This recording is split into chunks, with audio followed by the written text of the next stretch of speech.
کہ عباد الرحمن، رحمان کے بندے وہ لوگ ہیں کہ جب خرچ کرتے ہیں تو نہ بخیلی کرتے ہیں نہ اسراف کرتے ہیں، بلکہ اس کے درمیان ایک سیدھے راستے پر چلتے ہیں۔ قریبی رشتہ داروں کے ساتھ حسن سلوک کرنا یہ مستحبات میں نہیں ہے، کر لیا تو کر لیا، نہیں کیا تو نہیں کیا، نہیں، یہ حق ہے، یہ واجب ہے، یہ لازم ہے۔ اب کھانا پینا حلال ہے لیکن اس پہ اسراف کرنا یہ حرام ہے۔ اسراف ہے حلال چیزوں میں فضول خرچی کرنا۔ تبذیر کیا ہے؟ تبذیر ہے حرام چیزوں میں خرچ کرنا۔ نے فرمایا کہ جنت میں 100 درجے اور ہر درجے کے مابین اتنا ہی فاصلہ ہے جتنا زمین اور آسمان کے درمیان فاصلہ ہے۔ زنا کے قریب نہ جاؤ، یہ نہیں فرمایا کہ زنا نہ کرو، بدکاری نہ کرو، یہ نہیں فرمایا، وہاں بدکاری کے قریب نہ جاؤ، مانا کہ بدکاری کے لیے جو ذرائع ہیں، جو راستے ہیں، ان تک نہ پہنچو۔ چھوٹی سی ریاست میں چند لوگوں کے درمیان رسہ کشی چل رہی ہو اور پورا نظام دھرم بھرم ہو جائے، تو اگر پوری کائنات میں یہ رسہ کشی چل رہی ہو تو یہ رات اور دن کا نظام اس طرح متواتر چل سکتا ہے؟ احسان یہ ہے کہ والدین کے کہے بغیر والدین کی ضرورت کو پورا کرنا، والد کو کہنا نہ پڑے، والدہ کو کہنا نہ پڑے، آپ کو پہلے سے معلوم ہو کہ میرے والدین کی یہ ضرورت ہے۔ وَلَقَدْ يَسَّرْنَا الْقُرْآنَ لِلذِّكْرِ فَهَلْ مِن مُدَّكِرٍ۔ سورہ بنی اسرائیل کی تفسیر ہماری جاری ہے اور اس کی آیت نمبر 21 سے انشاءاللہ آج ہم آغاز کریں گے۔ اعوذ باللہ من الشیطان الرجیم، انظر کیف فضلنا بعضهم علی بعض۔ انظر، آپ دیکھیے، کیف فضلنا، کیسے ہم نے فضیلت دی ہے، بعضهم علی بعض، ان لوگوں میں سے بعض کو بعض کے اوپر، کچھ لوگوں کو کچھ لوگوں پر ہم نے کس طرح فضیلت دی ہے۔ وَلَلْآخِرَةُ أَكْبَرُ دَرَجَاتٍ، اور البتہ آخرت، اس کے درجات تو بہت بڑے ہیں، وَأَكْبَرُ تَفْضِيلًا، اور اس کی فضیلت بہت بڑی ہے۔ اللہ رب العالمین نے اس آیت کو گزشتہ آیات کے حوالے سے ہی، اس کے تناظر میں ہی ذکر کیا ہے۔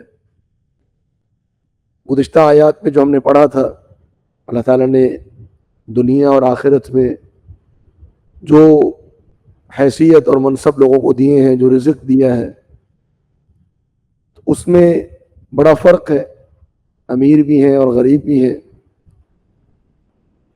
تو اللہ تعالیٰ نے فرمایا کہ یہ جو ہم نے فرق دیا ہے ان لوگوں میں، آپ دیکھیے کہ کس طرح اللہ تعالیٰ نے اس زمین میں ایک دوسرے کے اوپر ان کو فضیلت دے رکھی ہے۔ کوئی بہت امیر لوگ ہیں، ان کو اپنی دولت کا اندازہ ہی نہیں ہوتا، اور کچھ بہت غریب ہیں کہ جو بڑی مشقت میں اور تکلیف میں زندگی گزارتے ہیں، 2 وقت کی روٹی بھی بڑی مشکل سے نصیب ہوتی ہے، ان کی اہم ضروریات بھی پوری نہیں ہو پاتی، اور کچھ ایسے لوگ ہیں کہ وہ آسائشوں میں ڈوبے ہوئے، اور جس کو ہم کہتے ہیں کہ سونے کا چمچ لے کے پیدا ہوئے، تو ہر طرح کی آسائشیں ان کو حاصل ہیں۔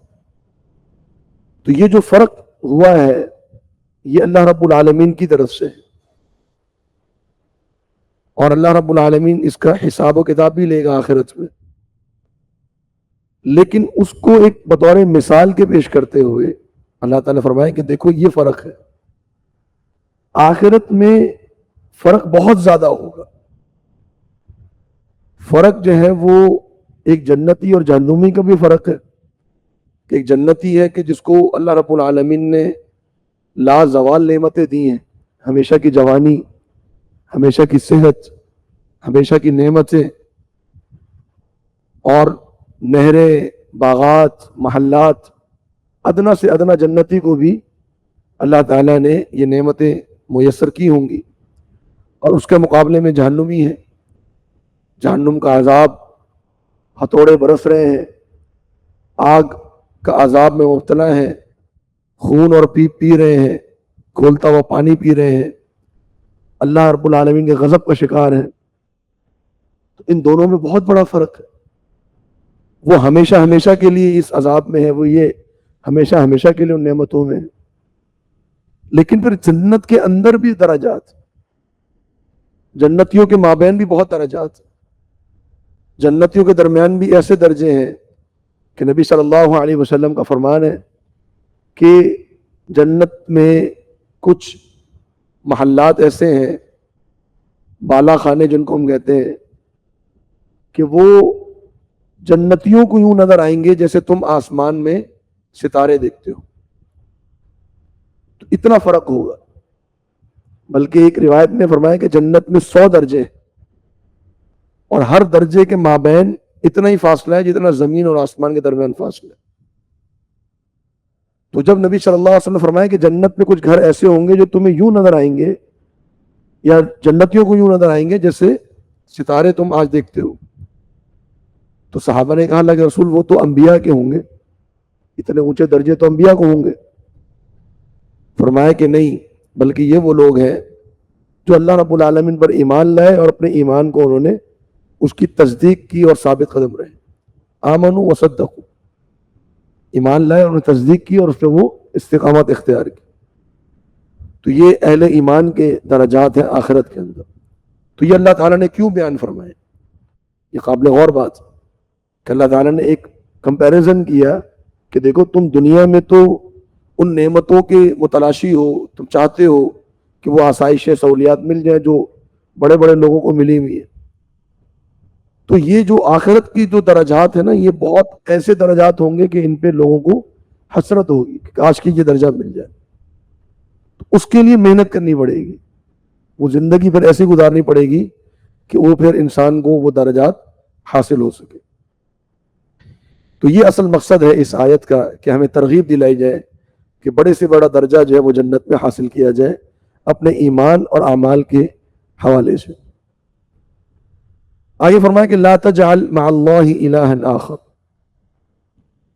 یہ جو آیت ابھی ہم پڑھ رہے ہیں، اس آیت سے لے کے آیت نمبر 22 سے لے کے تقریباً آیت نمبر 29 تک، یہ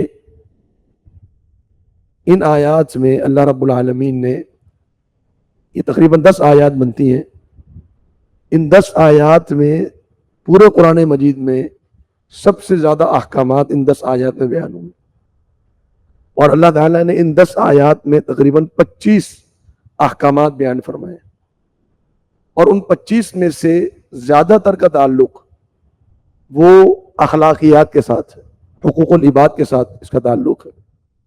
اتنی کم آیات میں اتنے زیادہ احکامات پورے قرآن مجید میں کہیں بیان نہیں ہوئے۔ ان کو آیات الاحکامات کہتے ہیں۔ جو یہ آیات ہم پڑھ رہے ہیں 10 آیات، تو بڑی اہم آیات ہے۔ تو آغاز کہاں سے کیا؟ اللہ تعالیٰ نے فرمایا کہ لا تجعل مع اللہ الہا آخر، آپ نہ بنائیے اللہ کے ساتھ کوئی اور معبود، فتقعد مذموما مخذولا، تو آپ بیٹھیں گے مذمت کیے گئے اور رسوا کیے گئے۔ یعنی کوئی بھی شخص جو مشرک ہوگا، یا حکم دیا جا رہا ہے نبی صلی اللہ علیہ وسلم، لیکن اصل میں سمجھانا مقصود ہے انسانوں کو۔ تو کوئی بھی انسان جو اللہ رب العالمین کے ساتھ کسی اور کو معبود بناتا ہے، قیامت میں اس کا جو انجام ہوگا سو ہوگا، لیکن یہ 2 نتیجے اس کے باہر نکلیں گے کہ اس کی قیامت کے دن مذمت کی جائے گی، اس پر لعنت اور ملامت کی جائے گی قیامت کے دن، اور وہ خوب رسوا ہوگا قیامت کے دن۔ یعنی رسوائی کی اور تذلیل کی جو انتہا ہو سکتی ہے وہ اس مشرک کی ہوگی قیامت والے دن، جس نے اللہ رب العالمین کے ساتھ کسی کو بھی معبود بنایا ہوگا۔ ہر گناہ گار کو رسوا نہیں کیا جائے گا قیامت کے دن، چند ایک گناہ ہے جو رسوائی کا اور تذلیل کا سبب بنیں گے۔ ان میں سے اولین گناہ جو ہے وہ ہے اللہ کے ساتھ کسی اور کو معبود بنانا۔ تو ان احکامات کا آغاز کیا حقوق اللہ سے، اللہ کے حق سے، اور اللہ کا حق کیا ہے کہ اللہ کے ساتھ کسی اور کو معبود نہ بنایا جائے۔ پھر دوبارہ اس کی تاکید فرمائی، فرما وَقَضَىٰ رَبُّكَ، اور آپ کے رب نے یہ فیصلہ فرمایا ہے اللہ تعبدوا الا ایاہ، کہ تم سب لوگ نہ عبادت کرو مگر خاص اسی اللہ کی، وَبِالْوَالِدَيْنِ إِحْسَانًا، اور آپ کے رب نے یہ فیصلہ فرما دیا ہے کہ والدین کے ساتھ احسان کرنا ہے۔ والدین کے ساتھ احسان کرنا ہے. احسان کیسے کرنا ہے وہ آگے 2 آیاتوں میں بیان فرمایا. فرمایا اما یبلغن عندک الکبر احدہما او کلاہما، اگر تمہارے پاس بڑھاپے کو پہنچ جائے والدین میں سے کوئی ایک یا دونوں، یعنی یا والدین دونوں موجود ہو یا صرف والد موجود ہو یا صرف والدہ موجود ہو، تو کیا کرنا ہے؟ فلا تقل لہما اف ولا تنہرہما، تو تم نے ان دونوں کے لیے اف نہیں کہنا ہے. اف کا معنی کیا ہوتا ہے کہ انسان کسی بات پہ اکتاہٹ کا شکار ہو جائے، بور ہو جائے بار بار کی تکرار سے، تو اس تکرار کو بیان کرنے کے لیے یا اس اکتاہٹ کو بیان کرنے کے لیے وہ اپنی زبان سے جو کلمات نکالتا ہے ان میں سب سے ہلکا کلمہ اف کا کلمہ ہے، سب سے ہلکا کلمہ. تو اللہ رب العالمین نے سب سے ہلکا کلمہ بیان کیا ہے، یعنی اف نہیں کہنی. تو جب اف نہیں کہنی ہے جو سب سے ہلکا لفظ ہے، اس سے اوپر جتنے بھی الفاظ ہیں وہ سب منع ہے. اور منع کا معنی یہ کہ حرام ہے، معنی یہ نہیں کہ یہاں پر کوئی مستحبات کی بات ہو رہی ہے، حرام ہے. اف کہنا بھی حرام ہے اور اس سے اوپر کے جتنے کلمات ہیں سب حرام ہے. ولا تنہرہما، اور ان دونوں کو آپ نے ڈانٹنا نہیں ہے. نہر کا معنی ہوتا ہے کہ اونچی آواز میں بات کرنا، اونچی آواز میں بات کرنا، چاہے وہ بات نفی میں ہو یا اس بات میں ہو. جیسے اگر والد کہہ دے کہ بھائی یہ کام کر دینا، اچھا میں کر دوں گا، یہ اچھا میں کر دوں گا جو الفاظ ہیں یہ ڈانٹ میں آتے ہیں. کہا اس اس بات میں اقرار میں کہا ہے لیکن کہا اس نے ڈانٹنے کے انداز، تو یہ نہر. ولا تنہرہما، اور آگے فرمایا کہ وَقُلْ لَهُمَا قَوْلًا كَرِيمًا، اور تم کہو ان دونوں کے لیے بڑی عزت والی بات. یعنی جب بھی ان سے بات کرو تو ان سے بات کرنے کا انداز ایسا ہونا چاہیے کہ ان کو لگے کہ مجھے میرے بیٹے نے عزت دی ہے یا میری بیٹی نے عزت دی ہے. ان کو یہ احساس نہیں ہونا چاہیے کہ میرے بیٹے کے لہجے میں یا اس کے الفاظ میں، اس کے انداز میں ایک رویہ ایسا ہے کہ گویا کہ یہ مجھے بے عزت کر رہا ہے، میری حیثیت کو کم کر رہا ہے. تو یہ قولاً کریمہ کا معنی یہ ہوتا ہے کہ گفتگو ایسی ہو کہ والدین کو عزت کا احساس ہو، نہ کہ بے عزتی کا احساس ہو. تو اللہ رب العالمین نے یہ 3 نصیحتیں فرمائی ہیں اس حوالے سے. اور آپ دیکھیے کہ اس آیت میں اللہ تعالیٰ نے وَبِالْوَالِدَيْنِ احسانہ کے لفظ کہے، اور صرف یہاں پر نہیں، قرآن مجید میں 4 مقامات پر اللہ تعالیٰ نے والدین کے ساتھ احسان کا حکم دیا. اور ایک مقام پر تو اللہ تعالیٰ نے بنی اسرائیل کے تعلق سے فرمایا کہ ہم نے ان کو کہا تھا کہ احسان کرنا. وَوَصَّيْنَا الْإِنسَانَ بِوَالِدَيْهِ حُسْنًا احسانا. تو احسان جو ہے وہ کیا ہے؟ ایک ہے نیکی. یہ بات میں پہلے بھی عرض کر چکا ہوں، تاکیداً عرض کر رہا ہوں کہ ایک ہے والدین کے ساتھ، ایک ہے والدین کی ضرورت کو پورا کرنا. والدین کی ضرورت کو پورا کرنے کا معنی کیا ہے؟ کہ والد نے کہا کہ بیٹا میرا یہ کام ہے کر دینا، آپ نے کر دیا. والدہ نے کہا کہ میری یہ دوائی لا دو، آپ نے لا دی. والدہ نے کہا کہ مجھے فلاں جگہ لے جاؤ، آپ لے گئے. یہ ہے والدین کی ضرورت کو پورا کرنا. احسان کیا ہے؟ احسان یہ ہے کہ والدین کے کہے بغیر والدین کی ضرورت کو پورا کرنا. والد کو کہنا نہ پڑے، والدہ کو کہنا نہ پڑے، آپ کو پہلے سے معلوم ہو کہ میرے والدین کی یہ ضرورت ہے. یہ ہے احسان. احسان جو ہے وہ عدل سے بڑھ کر ہے. عدل کیا ہے؟ جو ضرورت ہو وہ پوری کر دی، جب کہیں تو بتا دی آپ نے کر دی. احسان عدل سے اوپر. اللہ رب العالمین نے والدین کے ساتھ عدل کا حکم نہیں دیا. والدین کو حکم ہے کہ اولاد کے ساتھ عدل کرو، والدین کو اولاد کے ساتھ احسان کا حکم نہیں ہے. والدین کو اولاد کے ساتھ عدل کا حکم، اولاد کو والدین کے ساتھ عدل کا حکم نہیں ہے، احسان کا حکم. اسی لیے علماء کہتے ہیں کہ اگر کوئی اولاد اپنی والدین کے ساتھ عدل بھی کر رہی ہو نا تب بھی گناہگار، عدل بھی کر رہی ہو تب بھی گناہگار. یعنی اگر عدل کرے عدل کا معنی کہ جو ضرورت ہے وہ پوری کر رہی ہے تب بھی گناہ گار ہے. کیوں؟ کیونکہ وہ احسان والا معاملہ نہیں ہے. اور احسان کا معاملہ ضروریات پوری کرنے میں، گفتگو کرنے میں، انداز میں، لہجے میں، ہر معاملے میں احسان کا معاملہ ہے.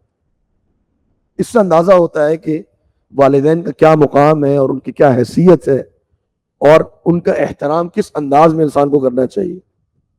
اور آگے کیا فرمایا؟ وَاخْفِضْ لَهُمَا جَنَاحَ الذُّلِّ مِنَ الرَّحْمَةِ، اور جھکا دو ان دونوں کے لیے نرمی والے بازو رحمت کے ساتھ.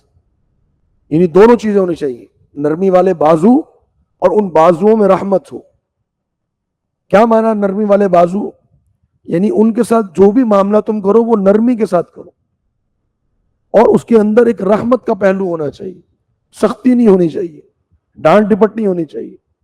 خاص طور پہ جب والدین ایسی عمر کو پہنچ جائیں کہ جس عمر میں ایک بزرگ آدمی ہے، اگر والد نہ بھی ہو یا والدہ نہ بھی ہو، ایک بزرگ ہی ہو صرف، تو ویسے ہی ان کا احترام انسان پر واجب.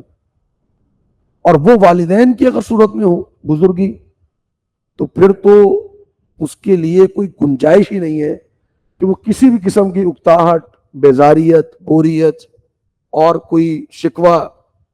اب دیکھیں والدین جب بڑھاپے میں پہنچتے ہیں تو ان کی کیفیت نارمل انسان والی نہیں ہوتی ہے. کوئی بھی انسان جب بزرگی کے عالم میں پہنچتا ہے تو ظاہری بات ہے کہ اس کی جسم میں لاغر پن ہوتا ہے، کمزوری ہوتی ہے، طبیعت میں کبھی کبھار ایک جو ہے وہ چڑچڑا پن آ جاتا ہے، دیگر کئی معاملات ہوتے ہیں. ایک انسان اگر مستقل بیمار چلا آ رہا ہو، اس کا مختلف کیفیات ہوتی ہیں. اب یہ اولاد کا فرض ہے کہ وہ اپنے والدین کے ساتھ یہ معاملہ کرے، یہ اولاد کا فرض ہے، اس کی ذمہ داری ہے. اب یہ شکوہ کرنا کہ جی میری تو والد ایسی بات کرتے ہیں، وہ بات ہی ایسے کرتے تو میں کیا کروں، جی میری والدہ تو بات ہی ایسے کرتے تو میں کیا کروں، ان کا تو معاملہ ہوتا ہی ایسے. آپ کو یہ شکوہ کرنے کا حق نہیں ہے. آپ کے پاس یہ اختیار نہیں ہے کہ آپ والدین کے بارے میں ایسے بات کریں کہ میرے والد نے تو کر ہی ایسے دیا، یہ میری والدہ نے تو کر ہی ایسے دیا. نہیں، آپ کون ہوتے؟ آپ کی ذمہ داری ہے کہ جو چیز ہے اس کو مکمل کریں. یہ شریعت نے آپ کے اوپر لازم کیا ہے کہ وَاخْفِضْ لَهُمَا جَنَاحَ الذُّلِّ مِنَ الرَّحْمَةِ. اب پھر کیا فرمایا؟ وَقُلْ رَبِّ ارْحَمْهُمَا كَمَا رَبَّيَانِي صَغِيرًا، کہ پھر اس کے ساتھ ساتھ دعا بھی کرنی ہے، یہ بھی واجب ہے. اور آپ کہیے اے میرے رب تو ان دونوں پر رحم فرما جس طرح ان دونوں نے بچپن میں میری پرورش کی. جس ان کی پرورش کرنا میرے اوپر، میری پرورش کرنا، اس کی وجہ سے یا اللہ تو ان کو رحم فرما دے. تو یہ لازم ہے اولاد کے اوپر کہ اپنے والدین کے لیے وہ یہ دعا کرے. تو یہ حکم اللہ رب العالمین نے دیا. اور حقوق العباد میں سر فہرست والدین کا حق ہے. حقوق العباد میں سر فہرست والدین کا حق.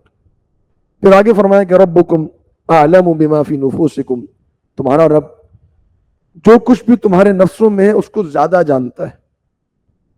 ان تکونوا صالحین، اگر تم واقعتاً سچے ہو، تم صحیح ہو، فإنہ کان للأوابین غفورا، بے شک وہ رجوع کرنے والوں کو، توبہ کرنے والوں کے لیے بڑا معاف کرنے والا ہے.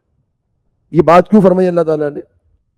یہ اس لیے فرمائی اولاد کو تسلی دینے کے لیے کہ دیکھو یہ ممکن ہے کہ تم والدین کے ساتھ اس سے سلوک کر رہے ہو، اپنی بساط سے بڑھ کر رہے ہو، لیکن اس کے باوجود بھی ممکن ہے کہ والدین اپنی ایک بیماری میں تم سے خفا ہو، تم سے ناراض ہو، تم اپنی بساط سے بڑھ کر ان کے لیے کر رہے ہو.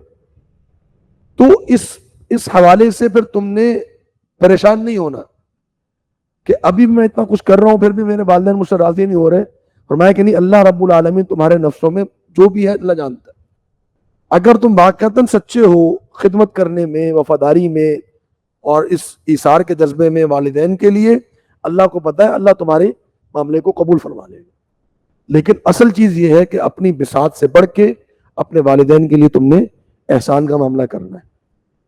آگے فرمایا کہ وَآتِ ذَا الْقُرْبَى حَقَّهُ. اب یہ والدین کے بعد دوسری طرف حقوق العباد کی طرف توجہ دلائی جا رہی. وَآتِ ذَا الْقُرْبَى حَقَّهُ، اور تم دو قریبی رشتہ داروں کو ان کا حق، والمسکین، اور مسکین کو اس کا حق دو، وابن السبیل، اور مسافر کو بھی اس کا حق دو، ولا تبذر تبذیرا، اور تم فضول خرچی نہ کرو، بری طریقے سے خرچ کرنا.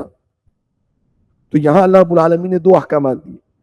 ایک حکم کہ قریبی رشتہ داروں کو اس کا حق دو. اس کا مطلب کیا ہے کہ قریبی رشتہ داروں کا بھی حق ہے. قریبی رشتہ داروں کے ساتھ حسن سلوک کرنا یہ مستحبات میں نہیں ہے. کر لیا تو کر لیا، نہیں کیا تو نہیں کیا، نہیں. یہ حق ہے، یہ واجب ہے، یہ لازم ہے. اور خصوصاً ایسے قریبی رشتہ دار کہ جو واقعتاً ضرورت مند ہو اور ہم ان کی ضرورت پورے کرنے پر قادر ہوں، تو براہ راست ان کا حق ہمارے اوپر بنتا ہے. اور قریبی رشتہ داروں میں آغاز کہاں سے ہوتا ہے؟ بھائیوں سے، بہنوں سے، دادا ہے، نانا ہے، دادی ہے، نانی ہے. پھر آپ چلے جائیں والد کے رشتہ داروں کی طرف، چچا ہے، تایا ہے، پھپھو ہے، پھر ان کی اولادیں ہیں. پھر ماں کے رشتہ داروں کی طرف ماموں ہے، خالہ ہے، ان کی اولادیں ہیں. یہ سب کے سب ذوی الارحام میں آتے ہیں، رشتہ داروں میں آتے ہیں. اور ان سب کا حق پورا کرنا یہ ایک مسلمان کے اوپر لازم. پھر مسکین کا حق بھی دو، مسافر کا حق بھی دو، یعنی ان کی جو بھی تم ضرورت پوری کر سکتے ہو وہ پوری کرو اور تبذیر نہ کرو. اللہ رب العالمین نے قرآن مجید میں دو چیزیں بیان فرمائی، ایک ہے اسراف اور ایک ہے تبذیر. یہاں جو گفتگو ہو رہی ہے وہ تبذیر کے اوپر ہو رہی ہے. آگے کیا فرمایا تبذیر کے بارے میں؟ فرمایا ان المبذرین کانوا اخوان الشیاطین، کہ بے شک تبذیر کرنے والے یہ تو شیطان کے بھائی ہیں. تبذیر کا معنی کیا ہے؟ اسراف کہتے ہیں حلال معاملے میں فضول خرچی کرنا. جیسے اللہ رب العالمین فرمایا کہ وَكُلُوا وَاشْرَبُوا وَلَا تُسْرِفُوا، کھاؤ اور پیو، اسراف نہ کرو. یعنی کھانے پینے کو ضائع مت کرو، کھانے پینے میں اسراف نہ کرو. اب کھانا پینا حلال ہے لیکن اس پہ اسراف کرنا یہ حرام ہے. اسراف ہے حلال چیزوں میں فضول خرچی کرنا. تبذیر کیا ہے؟ تبذیر ہے حرام چیزوں میں خرچ کرنا. تبذیر کس کو کہتے ہیں؟ حرام چیزوں میں خرچ کرنا. چاہے وہ حرام میں جو خرچ انسان کر رہا ہے وہ معمولی رقم ہی کیوں نہ ہو، چاہے وہ 100 روپے کیوں نہ ہو، وہ 1000 روپے کیوں نہ ہو، وہ تبذیر میں آئی ہے.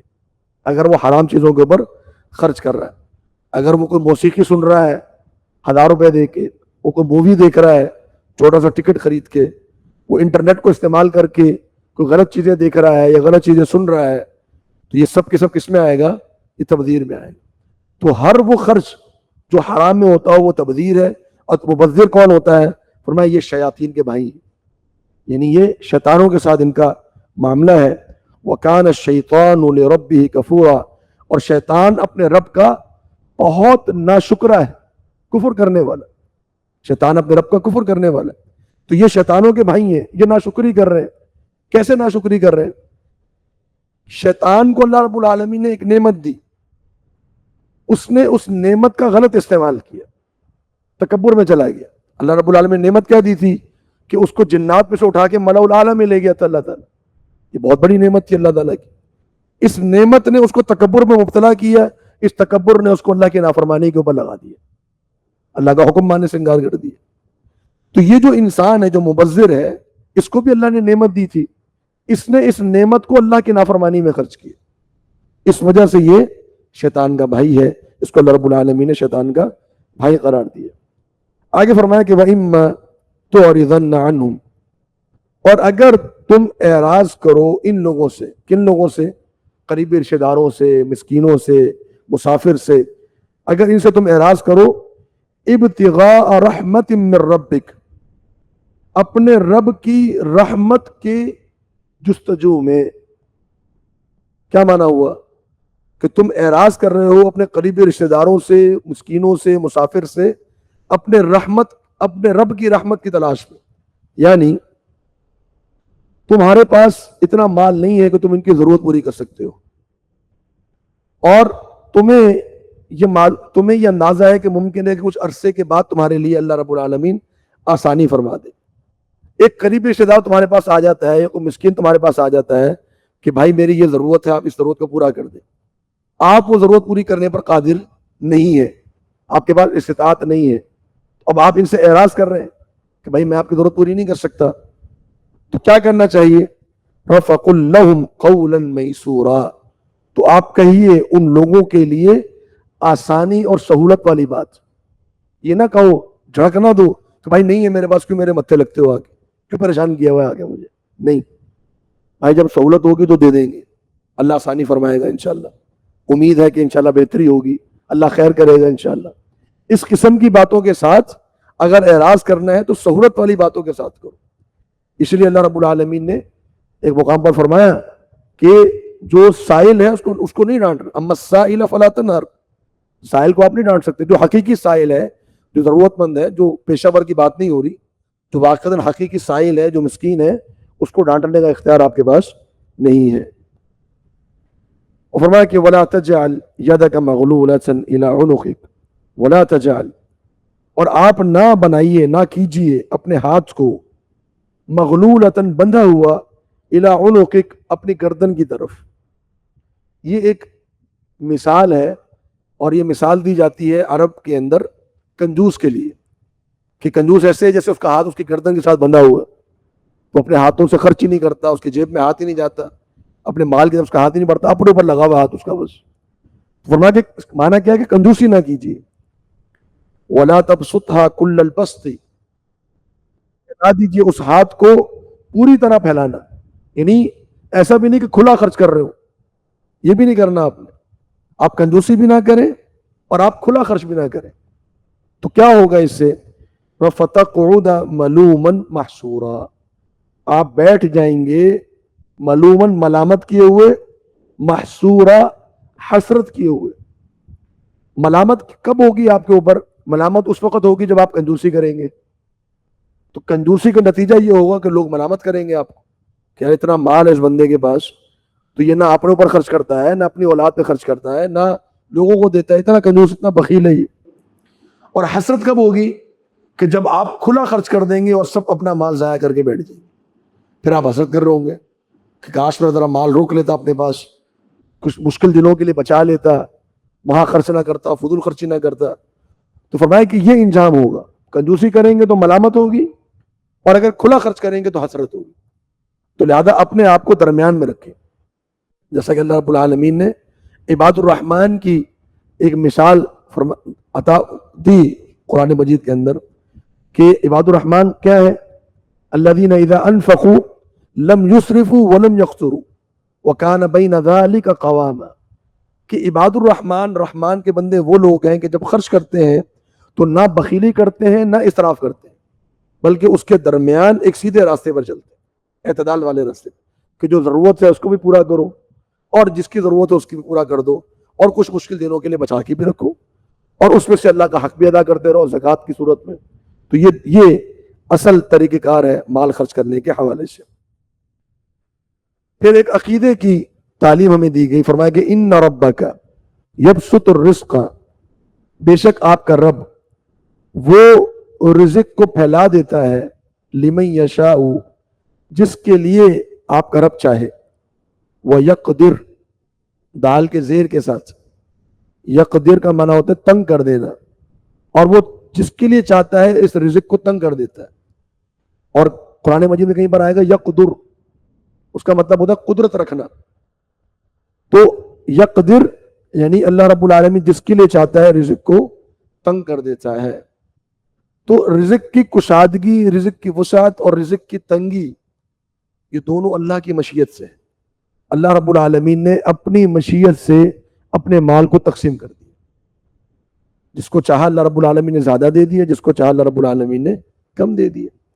اور اس کے بارے میں ہم نے کل بیان کیا تھا کہ رزق کی کشادگی اور رزق کی تنگی یہ اللہ رب العالمین کی رحمت کی دلیل نہیں ہے، نہ ہی اللہ رب العالمین کے غصے کی دلیل ہے یا غضب کی دلیل ہے، بلکہ دین کا ملنا یا دین کا نہ ملنا یہ علامت ہے کہ اللہ کس سے محبت کرتا ہے، کس سے محبت نہیں کرتا. یہ ہے اصل علامت. فرمایا کہ انہ کان بعبادہ خبیرا بصیرا، کہ بے شک اللہ رب العالمین اپنے بندوں کے بارے میں خوب خبر رکھنے والا ہے اور خوب دیکھنے والا ہے. تو وہ اللہ رب العالمین خوب جانتا ہے کہ کس کے لیے رزق کی وسعت کرنی ہے اور کس کے لیے رزق کی تنگی کرنی ہے. آگے فرمائیں کہ وَلَا تَقْتُلُوا اولادکم خشیۃ املاق، اور آپ قتل نہ کیجیے اپنی اولاد کو، تم لوگ قتل نہ کرو اپنی اولادوں کو خشیۃ املاق، فقر کے ڈر سے، نحن نرزقہم وإیاکم، ہم انہیں بھی رزق دیتے ہیں اور تمہیں بھی رزق دیتے ہیں، ان قتلہم کان خطئا کبیرا، بے شک اس اولاد کو قتل کرنا یہ بہت بڑا گناہ ہے، یہ بہت بڑا گناہ ہے۔ تو عرب دور میں، دور جاہلیت میں اولاد کو قتل کیا جاتا تھا دو وجوہات کی بنا پر۔ ایک وہ لوگ تھے جو اپنی بیٹیوں کو قتل کر دیتے تھے اس بنا پر کہ اس کی وجہ سے ہمیں رسوائی دیکھنی پڑے گی، وہ بیٹیوں کے پیدا ہونے کو اپنے لیے رسوائی کا سبب سمجھتے تھے۔ اور دوسری جو اولاد کی قتل کا سبب ہے یا جو باعث تھا قتل کا، وہ کیا تھا؟ تنگ دستی، کہ جی اگر اولاد ہوگی تو پھر تو جو ہے وہ تنگی ہو جائے گی، معیشت کی بڑی بڑی پریشانی آ جائے گی۔ تو اللہ رب العالمین نے فرمایا کہ اس نظریے کے ساتھ اپنی اولاد کو قتل نہ کرو۔ اور جو ہمارے یہاں جو نظریہ چل رہا ہے فیملی پلاننگ کے حوالے سے اور چھوٹے خاندان اور چھوٹی فیملی کے حوالے سے، یہ نظریہ اور یہ کانسیپٹ پوری دنیا میں پٹ چکا ہے، لوگوں نے ہم سے پہلے اس پر عمل کر کے دیکھ لیا۔ صرف آپ اپنے پڑوسی کی مثال لے لیجئے، چائنا کی مثال لے لیجئے۔ چائنا میں آج سے کوئی 30 سال پہلے سے پالیسی شروع ہوئی، تقریباً کوئی 1990 میں، ون چائلڈ پالیسی کے نام سے۔ کسی فیملی کو ایک سے زیادہ جو ہے وہ چائلڈ کی اجازت ہی نہیں تھی، لیگلی آپ ایک سے زیادہ بچے نہیں بنا سکتے۔ اس سے کیا ہوا؟ اس سے ہوا یہ کہ ان کی جو وہ پاپولیشن جو اصل محنت کرنے والی، محنت کش والے ہوتے ہیں، جو تقریباً 18 سال کی عمر سے لے کے 35 سال کی عمر تک ہوتے ہیں، وہ بڑی تیزی کے ساتھ کم ہونا شروع ہوا چائنا کے اندر۔ اب اس کے بعد پھر وہ 2002-03 میں چائنا 2 چائلڈ پالیسی لے کر آ گیا۔ پھر 2012-13 میں چائنا نے 3 چائلڈ پالیسی دی۔ اب چائنا کہتا ہے کہ جتنی اولاد کرو بہتر ہے۔ تو لوگ اس پر عمل کر کے دیکھ چکے ہیں۔ اگر آپ ساؤتھ کوریا کی مثال لیں، جنوبی کوریا، تو ساؤتھ کوریا کے اندر گورنمنٹ لوگوں سے کہہ رہی ہے کہ جی بچہ پیدا کریں، ہم آپ کو وظیفہ دیں گے۔ جاپان کے اندر ان کی پاپولیشن تیزی کے ساتھ ڈکلائن کر رہی ہے، اور ان کو یہ اندازہ ہے کہ اگلے کوئی 30-40 سالوں میں ہو سکتا ہے کہ جاپان کے اندر بوڑھے ہی بوڑھے رہ جائیں۔ اب ہو کیا رہا ہے؟ میڈیکل کی ترقی کے ساتھ کیا ہوا کہ عمر میں اضافہ ہو گیا۔ اب ایسے افراد موجود ہیں جن کی عمر 90 سال ہے، 100 سال کے لوگ بھی موجود ہیں، 80 سال کے لوگ موجود ہیں، لیکن وہ لوگ 60 سال میں ریٹائر ہو گئے، کیونکہ پالیسی جی 60 سال میں ریٹائر کرنا ہے۔ اب وہ 60 سال کے بعد ریٹائر ہو گئے تو سوسائٹی کے کسی ایکٹیو وہ رول ادا نہیں کر پا رہے سوسائٹی کے اندر، اور گورنمنٹ ان کو پینشن دے رہی ہے، اور وہ جنریشن جنہوں نے کام کرنا ہے وہ جنریشن کم ہوتی چلی جا رہی ہے، اور اس جنریشن کو جو ہے وہ اس بزرگ جنریشن کی پینشن کے لیے بھی محنت کرنی پڑ رہی ہے۔ اور ابھی پچھلے دنوں 1-2 سال پہلے کی بات ہے، بلکہ ابھی اسی سال کی بات ہے غالباً، فرانس میں آپ نے سنا ہوگا کہ بہت مظاہرے ہوئے، احتجاج ہوا۔ کیوں مظاہرے ہوئے، احتجاج کیوں ہوا؟ کیونکہ فرانس کے اندر نو پینشن پالیسی لائے جا رہے تھے۔ تو اب جو لوگ ابھی جاب کے اندر ہیں ان کو یہ تھا کہ جی ہم نے تو جو محنت کی ہے، ہمارے بزرگوں نے تو پینشن لے لی، اب آپ ہمارے لیے کہہ رہے کہ پینشن نہیں ہوگی تو پھر ہم کیسے زندگی گزاریں گے؟ تو وہاں یہ صورتحال بن رہی ہے۔ اور نو پینشن پالیسی کیوں بنا رہے ہیں؟ کیونکہ جو یوتھ ہے، جو اصل ان کی پاور ہوتی ہے جنریشن کی، وہ کم ہوتی جا رہی ہے، ڈکلائن ہوتی جا رہی ہے۔ اور ہمارے یہاں ایسے جو ہے وہ کیا کہیں گے سیکنڈ ہینڈ قسم کے لبرلز ہیں کہ جو ہمارے یہاں بتاتے ہیں کہ جی نہیں آپ کی پاپولیشن زیادہ ہے، آبادی زیادہ ہے، اس وجہ سے جو ہے نا وہ آپ کی معیشت کمزور ہو رہی ہے۔ حالانکہ معیشت کمزور ہونے کے جو اسباب ہیں وہ اصل کیا ہے کہ آپ نے اللہ رب العالمین کے خلاف جنگ کھڑی کی ہوئی ہے۔ بجٹ کو ہی آپ دیکھ لیں کہ بجٹ کے اندر جو ہے وہ آپ آدھا بجٹ تو بلکہ پورا بجٹ ہی آپ سود کے اندر ادا کر رہے ہیں، ٹیکسز کے آپ نے بھرمار کر دی ہے، ظلم آپ نے لوگوں پر مچایا ہوا ہے، کرپشن کی انتہا کوئی نہیں ہے۔ آپ کوئی جو ہے وہ صحت مند آپ پالیسی لے کر نہیں آتے پاکستان کے اندر، تو مسائل تو وہاں ہے، اور آپ لوگوں کو تعلیم دے رہے ہیں کہ نہیں آپ اپنی فیملی چھوٹی کر لیں۔ اللہ رب العالمین یہاں کیا فرما رہا ہے